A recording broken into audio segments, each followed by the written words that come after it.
Krishna Janmashtami history क्यों और कैसे मनाते हैं? कृष्ण जन्माष्टमी जाने इस दिन का इतिहास और महत्व। कृष्ण जन्माष्टमी हिस्टोरी जब जब धरती पर पाप और अधर्म हद से ज्यादा बढ़ा है, भगवान ने धरती पर अवतार लिया है। भगवान विष्णु किसी न किसी उद्देश्य की पूर्ति के लिए धरती पर अवतरित हुए। विष्णु जी का एक अवतार श्री कृष्ण थे। मथुरा की राजकुमारी देवकी और वासुदेव की 8वीं संतान के रूप में जन्मे कान्हा का बचपन गोकुल में माता यशोदा की गोद में बिता।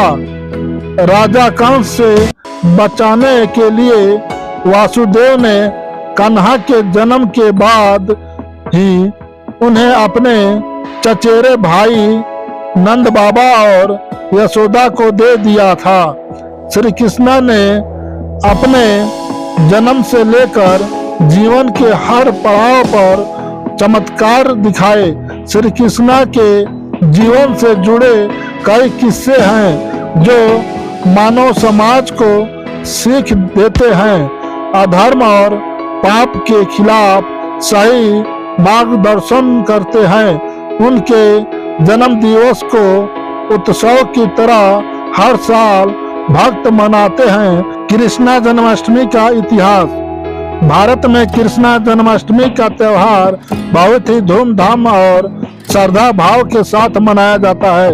हिंदू धर्म में मान्यता है कि भाई कंस के अत्याचार को कारागार में रह सह रही बहन देवकी ने भाद्रपद के कृष्ण पक्ष की अष्टमी तिथि को अपनी 8वीं संतान के रूप में श्री कृष्ण को जन्म दिया था।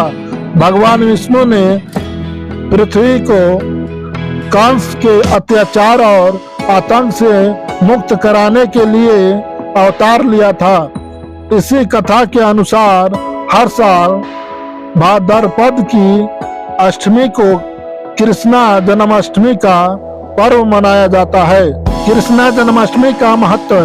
पुराणों के मुताबिक श्री कृष्ण त्रिदेवों में से एक भगवान विष्णु के अवतार हैं। कृष्ण के आशीर्वाद और कृपा को पाने के लिए हर साल लोग इस दिन व्रत रखते हैं। मध्य रात्रि में विधि विधान से पूजा अर्चना करते हैं, भजन कीर्तन करते हैं और जन्मदिन मनाते हैं। इस दिन के लिए मंदिरों को विशेष तौर पर सजाया जाता है।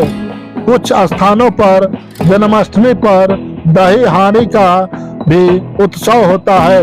कैसे मनाते हैं कृष्ण जन्माष्टमी? जन्माष्टमी पर भक्त श्रद्धानुसार उपवास रखते हैं। भगवान श्री कृष्ण की विशेष पूजा अर्चना की जाती है। बाल गोपाल की जन्म मध्य रात्रि में हुआ था, इसलिए जन्माष्टमी की तिथि की मध्य रात्रि को घर में मौजूद लड्डू गोपाल की प्रतिमा का जन्म कराया जाता है। फिर उन्हें स्नान कराकर सुंदर वस्त्र धारण कराए जाते हैं। फूल अर्पित कर धूप दीप से वंदन किया जाता है। कन्हा को भोग अर्पित किया जाता है। उन्हें दूध दही मक्खन विशेष पसंद है, इसलिए भगवान को भोग लगाकर सबको प्रसाद वितरित किया जाता है।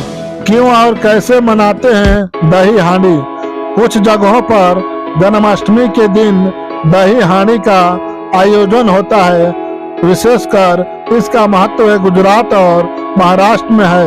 दही हांडी का इतिहास बहुत दिलचस्प है।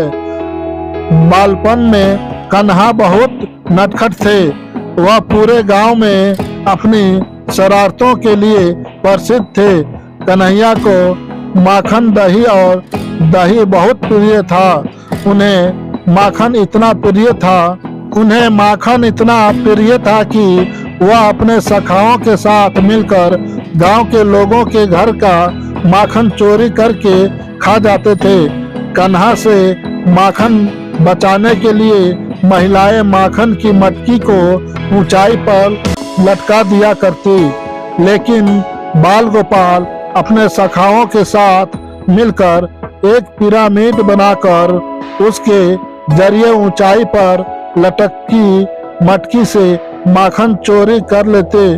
कृष्णा के इन्हीं शरारतों को याद करने के लिए जन्माष्टमी में माखन की मटकी को ऊंचाई पर टांग दिया जाता है। लड़के नाचते गाते पिरामिड बनाते हुए मटकी तक पहुंचकर उसे फोड़ देते हैं। इसे दही हांडी कहते हैं। जो लड़का ऊपर तक जाता है उसे गोविंदा कहा जाता है। Thank you.